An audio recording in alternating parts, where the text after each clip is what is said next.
to our three-part finale of Crypts, where I'm going to give you an updated tour of the collection, and that's going to span multiple rooms. So, come on in.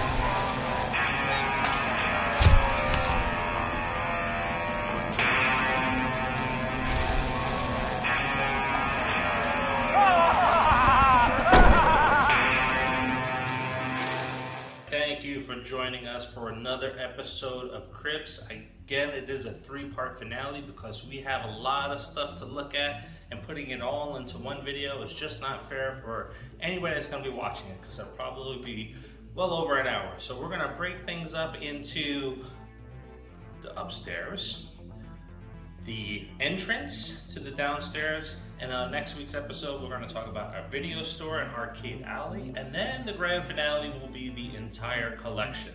So let's look at a couple of things that are up here, and we're going to start real simple like popcorn machine.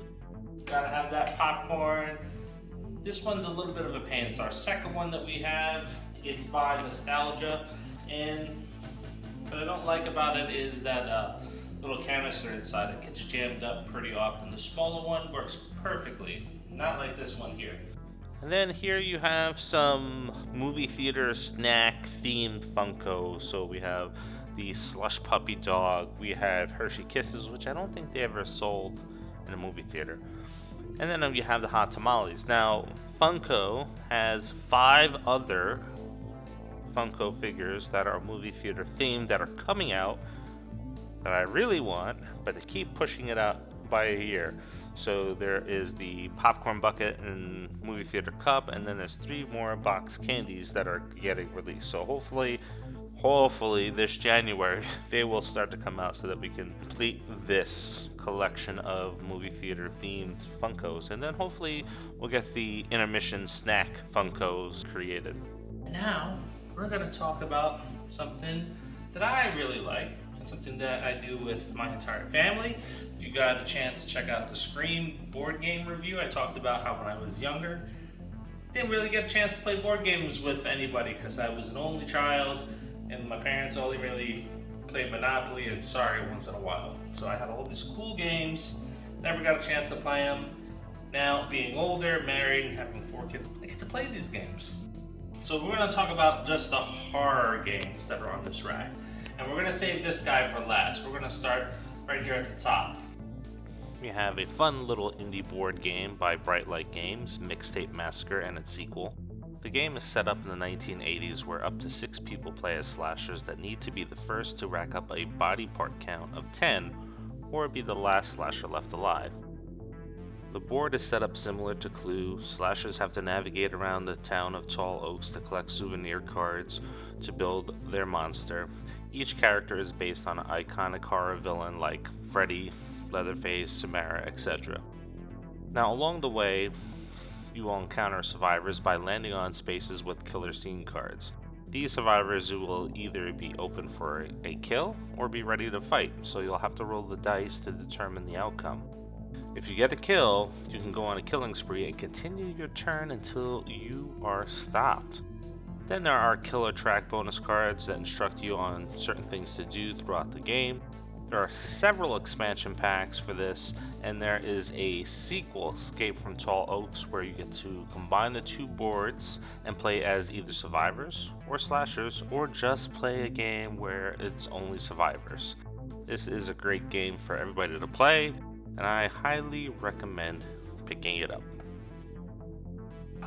Then we have this pop, which I was really excited for because I worked at Blockbuster. But this pop is backwards. In fact, how it was is the case would be this way, and we would have a little name here, and we have this stuff over there. So it's an upside down pop that they got wrong.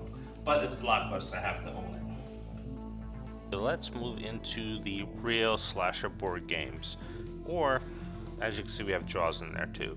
So we'll start with Jaws. Jaws is an okay board game. There's two ways that you can play this game.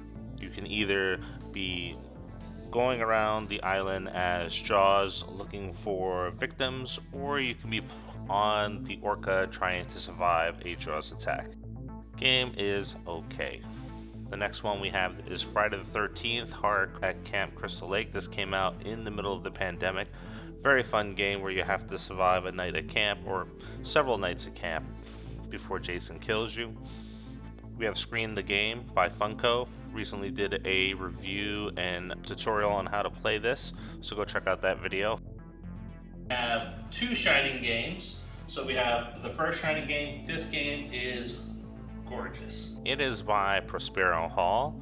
Board itself is double-sided with art, so you have the scenery from the Overlook Hotel as they're driving up, and then if you flip it around you have the inside of the Overlook. You have several rooms that are there, and then the cards are just amazing. If you look at the artwork here, oh boy, it's a really fun game to play with everybody.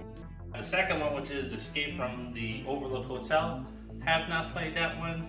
Just like The Thing, Infection at Outpost 31. I think this is going to be an awesome game to play because it's a game of trust, right? So you're at Outpost 31, somebody is the Thing, they can infect somebody else to make the Thing, and you all have to work together to find out who the Thing is and try to escape the outpost before the creature or the Thing goes ahead and sabotages everything. So this is going to be one that's going to test everybody that's playing the board game. Maybe cause some arguments because, you know, somebody has to trick everybody into believing that they are not the Thing. So this is something that I am really excited for and want to play. So hopefully on our next game day, game night, whatever we do, we're going to play this one. I just have to take it apart and get all the pieces ready for it. Right here we have some more horror-ish games. We have Villains by Disney. We have the Marvel version, and then we have the princess villains, whatever they're called. We have those as well. We have Horrified, which is the classic Universal Monsters. Underneath that is an interesting game, and that is Axis and Allies, the Zombies edition. So if you like Risk, then you like horror, then it's a no-brainer. This is a game that you have to pick up. It's great, and typically I end up getting triple teamed in this game when I'm playing. So Axis and Allies Zombies pieces are a lot cooler than a Risk game. It's horror. It's awesome. And of course there's Trivia Pursuit. The only Trivia Pursuit that I own in this house is horror related and some expansion packs that go along with it. This board game is really nice because it's got a lot of cool pieces that come with it. And we have the Walking Dead version of it as well. Now, this did not come with a fancy board, didn't come with any fancy pieces to play with. So what we'll do is we'll swap out the cards and use the board for this game. Now, we were once obsessed with Walking Dead, so we have Walking Dead Monopoly, and then we have this Walking Dead strategy game that we've never played. I took it out once, took all the pieces out, got it all together, still haven't played it. It looks quite difficult, so that one, maybe eventually we'll play it. For you serial killer fans, Hunt a Killer. So these are one and done games though, unless you have a bad memory and you come back and play it several years later, but this is a pretty cool game to solve it. Then we have 1986's Doorways to Horror. Our family had the toughest time making friends. Then we bought Pressman's new video cassette game, Doorways to Horror. Now we have lots of friends, right, Mummy? Doorways to Horror lets you play along with famous Hollywood film monsters. It really takes brains. It's the VCR game you can really sink your teeth into. And they love it too. And little monsters, Pressman's new video cassette game, Doorways to Horror. It's so much fun, it's scary. Also look for Doorways to Adventure. Now we return to... This is a VHS game. For some of you younger folk out there, it is a giant cassette, has tape that runs through it, came in a box like the Blockbuster case there, or the Blockbuster game. Released by Pressman Toy Corp. You can play 2 to 6 players. Players will navigate through the game while watching clips from classic horror movies, and the object essentially is to play spells on creatures or take control of creatures that other players have, and to survive to the end of the tape. And then the person with the most gold wins. Players along the way, if they lose all their strength chips, will be eliminated from the game. There was a few games like this. There was a jungle one, there was the game Nightmare. Very fun to play. My son actually got me this a few years ago for Christmas, and I had the VHS converted to a disc so that it can be played. Now let's talk about the crown jewel. Nightmare on Elm Street, the Freddy game, released in 1989 by Cardinal Games. Now, it's the game where you use your wildest imagination. It's a cooperative game where you have to put cards together to make up a story that moves you through Freddy's house.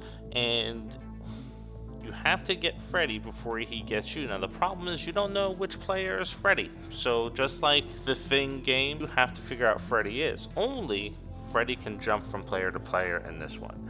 Now, the game is 3 or more players. It says ages 8 and up, but I think it's fine for all ages.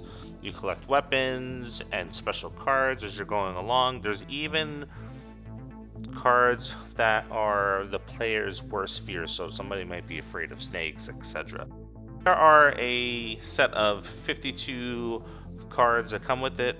They're perforated, so they're not the greatest. There's something that I would like to replace eventually and have better cards made and maybe better character pieces. This is a fun game. This is one of the games that I got when I was a kid that I really wanted to play. I had nobody to play with. What I would end up doing is taking out the game, putting it all together, and then just looking at it and saying, yeah, I wonder who Freddy is. Guess it can't be me. Take it all apart, put it away, and never touch it again. I did happen to draw that picture. I got pretty accurate on maybe when I was 12 years old, but I drew that picture. It came out pretty damn good. I wish I still had it. A little more trivia. So we have a few more horror trivia games here. And then we have Blockbuster the video game. This is a fun game, but you have to play it with adults. Fortunately, you can't play it with your kids because even though it says ages 12 and up, there's a lot of movies that they haven't seen. Kids need to know movie history. Like, who knows what the movie Tootsie is, right? So there's various different things like trivia questions and charades that you have to act out, and there are movies that certain kids are just not going to know. In fact, who's watched Tootsie in the last 10 years? Probably nobody. So the Blockbuster game is fun. It has an expansion pack, and it would be nice if they came out with maybe expansion packs that are based around genres of movies or decades of movies, and make it a lot easier to play with the whole entire family. Now, before I forget, you may have noticed a little black book on top of some of the games. Well, that's just not me being lazy and not cleaning up. That is the 1991 A Nightmare on Elm Street collector card set. So it's 132 cards of all of the movies going up to Freddy's Dead. So it's a nice little card set to have in the collection. Something that I have bought Jen for Christmas once I saw that it was out. Behind me is this year's sleeper hit, Megan, signed by Amy Donald, who actually played Megan. We got to meet her earlier in the year. She's really tiny. That's going to bring us over here to our Mixtape Massacre poster in the background that came with this game when we ordered it. And then we have Halloween 2018, the only good movie in the trilogy. That is signed by Nick Castle and James Jude Courtney. It is one of the few things that you'll actually see personalized. I tend to try to avoid personalization on anything that we're getting signatures on because it drastically reduces the value of those items. And I figure one day if I get in trouble, I will have to sell all of this stuff. We're going to take a look at the other side of the room and some of the stuff that we have over there, which is a lot of posters. We're going to make a pit stop.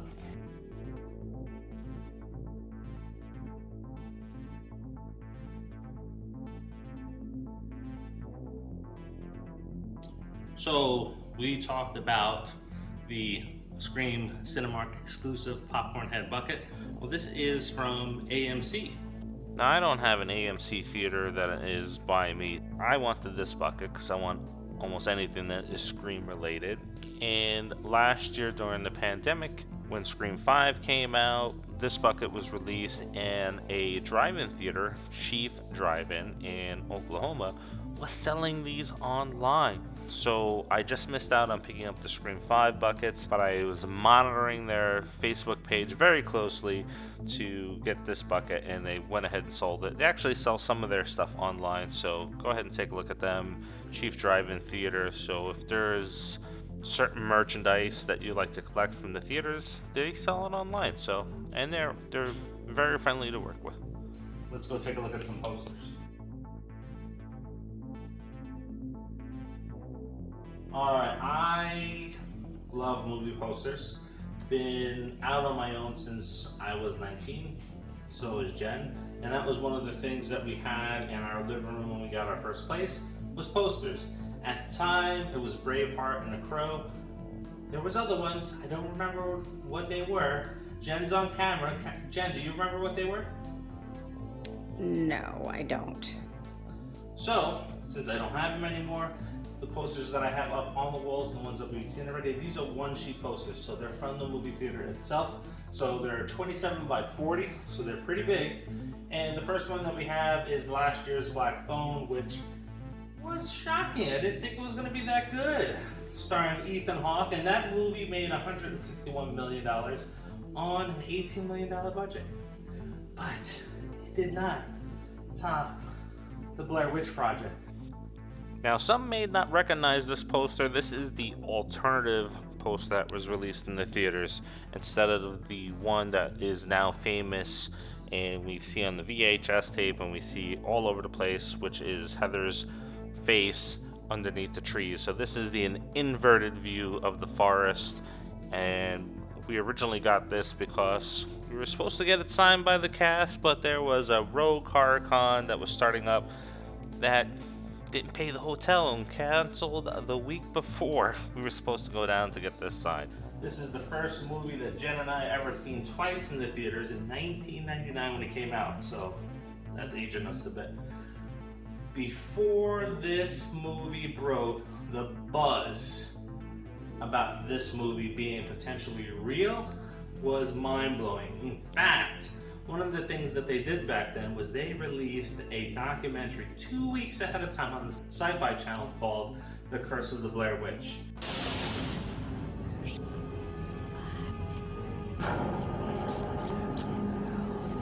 Hello? Hello? Hello? The Blair Witch Project, the most intense theatrical experience of the summer, has spawned the most frightening investigation on television. I don't feel too comfortable with seeing the last few days of my brother's life on video. Sci-Fi presents the uncensored investigation, Curse of the Blair Witch. Saturday at 9 p.m.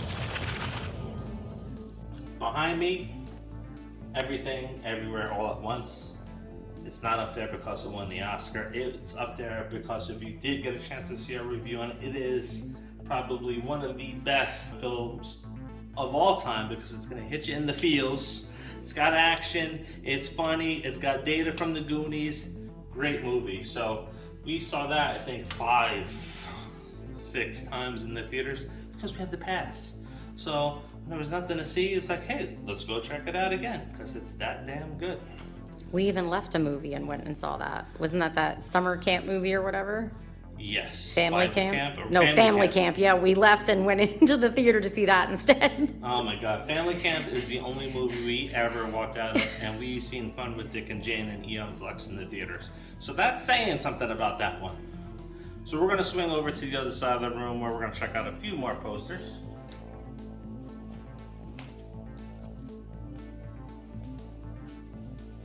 We have Last Night in Soho, which is a film by Edgar Wright. It is shot on a $43 million budget and it only made $23 million, which is a damn shame because this movie is excellent. I'm sorry. People that are annoyed by the girl's voice, get over it. The movie is excellent. Go check it out. It is one of our all-time favorite movies. Family loves it. Everybody that I've talked to that has seen it loves it. This is a film that deserves a lot more respect than it gets. Then, of course, we have Dr. Sleep, which is the sequel to The Shining. Another movie that didn't do so well in the theaters. It made $72 million on a $55 million budget, but it expands on the story of The Shine so much. Scream 6, this replaces our Scream 5 poster. Really love Scream 5 a lot more than Scream 6, but I'm from New York. Ghostface is in New York in Scream 6. He's on a subway, and this poster was a must-have. That brings us to the mean one.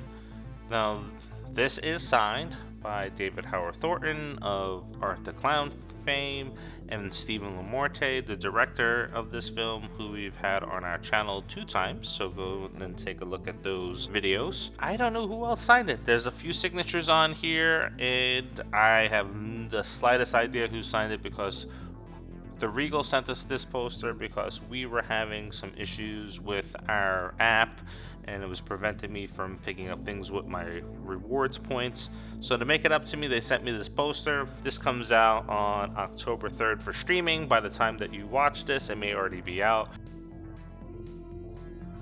To the right of that, Resident Evil, Welcome to Raccoon City. Made for $25 million, made $42 million at the box office. It is a very good film. I think it has so many scenes that tie into the video games, almost shot for shot. Now, some of the characters, yeah, a little iffy compared to what their video game character or counterparts were, but the movie is good. Saw that a couple of times. Saw it with my wife, then saw it with my one daughter, then saw it with my both daughters, and then saw it with my son. So I enjoyed it, not tired of it at all. And if you're wondering about the sound in here, I apologize, it's not great sound. But the sound system in here is Klipsch speakers. It has a little horn in it, speakers that I fell in love with when I worked at Best Buy. In fact, I own all the speakers that we were selling at Best Buy because we were getting rid of the floor model. So I got a $2,000 set of speakers for $40 over 10 years ago, and they are amazing. 7.1 surround sound. So before we move downstairs, we're gonna make a pit stop. I'm gonna show you some gremlins, and then we're going to go to the entrance to everything that is good downstairs. We have some Funko gremlins. The only thing I don't understand about these Funko gremlins is if you look at regular gremlin, he's got the full glasses, and Gizmo doesn't. Even the ones that he's wearing, and this little one, he does not have the full glasses. Don't know why. So we're gonna head downstairs now, and I'm gonna show you all the goodies. All right, so this is the tease for the next 2 episodes, so thank you for bearing with us. Almost everything that you're going to see here is by Spirit Halloween. But before I let you in with the lights on, I'm gonna let you in with the lights off, so stay right there, bro.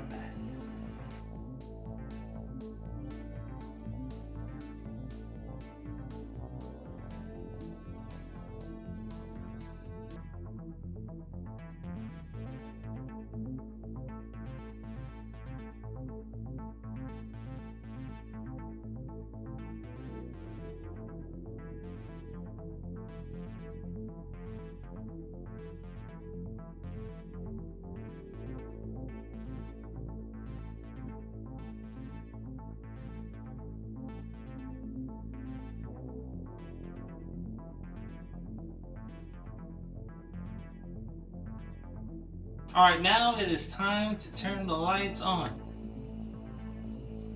All right, so what we're gonna do is I'm going to give you a tour of everything that is here, and then we're gonna wrap up the episode. Before we do that, you're here because you like horror memorabilia. So that means you should like the channel.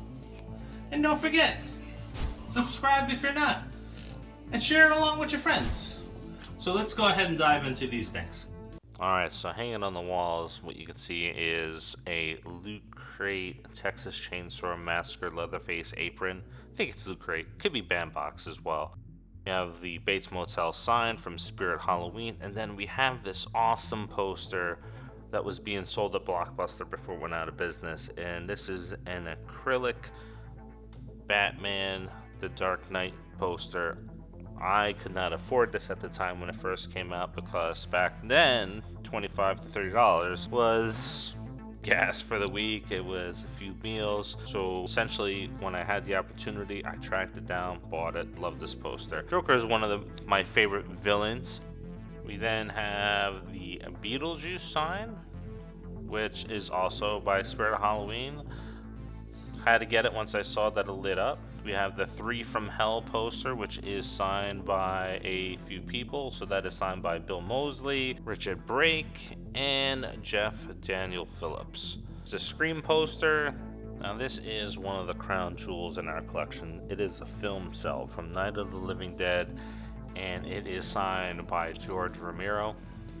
It is signed by Paula Richards, which was one of the zombies in the film. It is signed by Barbara herself, Judith O'Day, and it is also signed by her brother in the film, Johnny Russ Striner.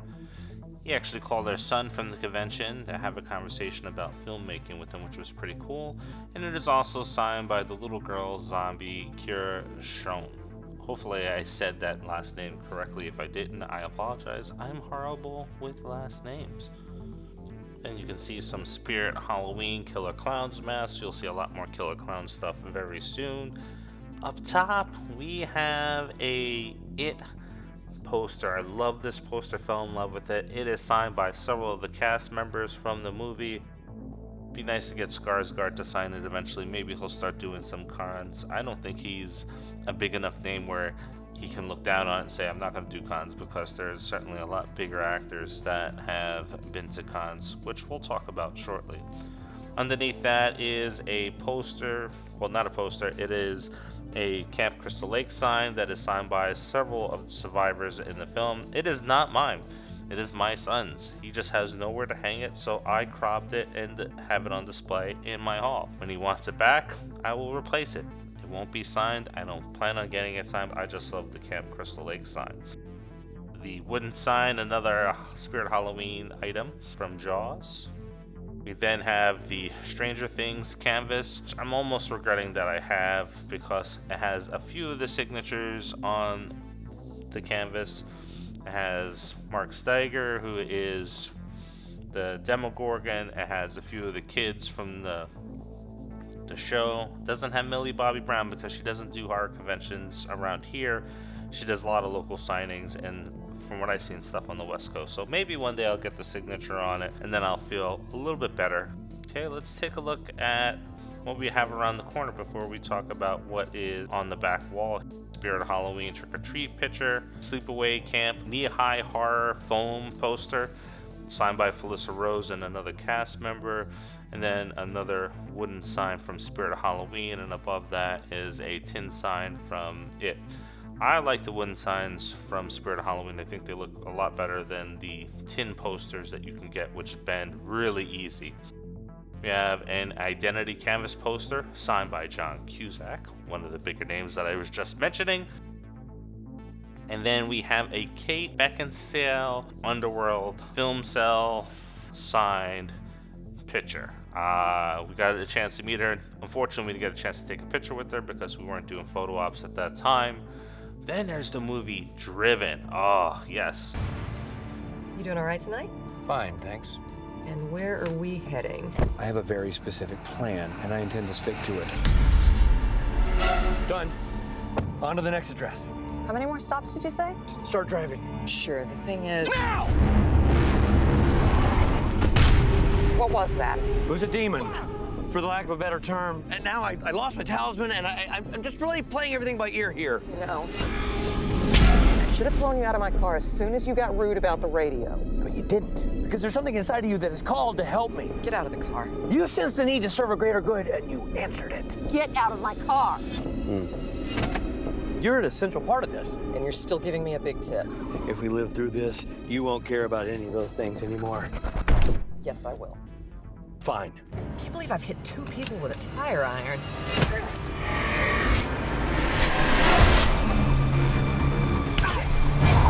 Whoa!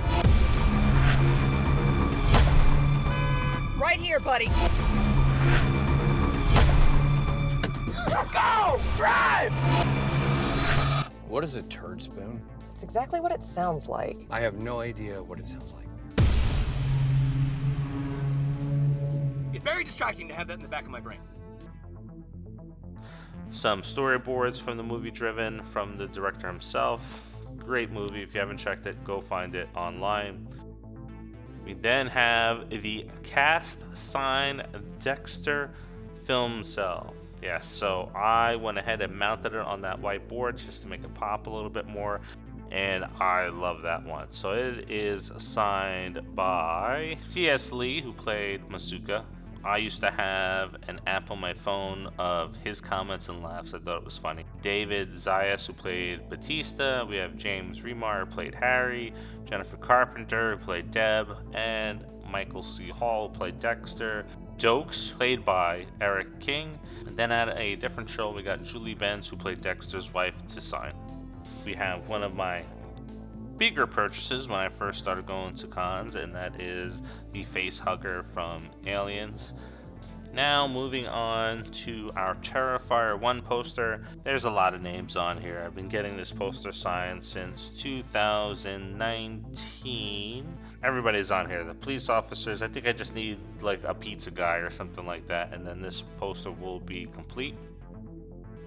On the back wall we have our Overlook wooden poster from Spirit Halloween. Just underneath that is the Pennywise Dancing Clown advertisement wooden poster, and just below that is the Freddy Krueger Groundbreaker. So these are meant to go on the ground, obviously from the name, and there was no way in hell that this was going on the ground. I had seen this many years ago, and when I was able to actually start building out the collection because I had gotten a better job, this is one of the first things that I bought, and it was originally hanging above the couch, where if I had people that slept over, they kind of freaked out when they saw it, waking up and seeing Freddy Krueger coming out of the wall above them. So there's this, and then of course we got the Elm Street sign, another wooden one from Spirit Halloween. And that does it for everything in this first of 3 parts. So, you know what to do. You watched it this long, drop a like, drop a comment, head over to our Facebook page, share some photos of your collection, shoot me a DM over there. Several people have found me there. It's me who answers, so show me what you got. And until the next episode, see ya.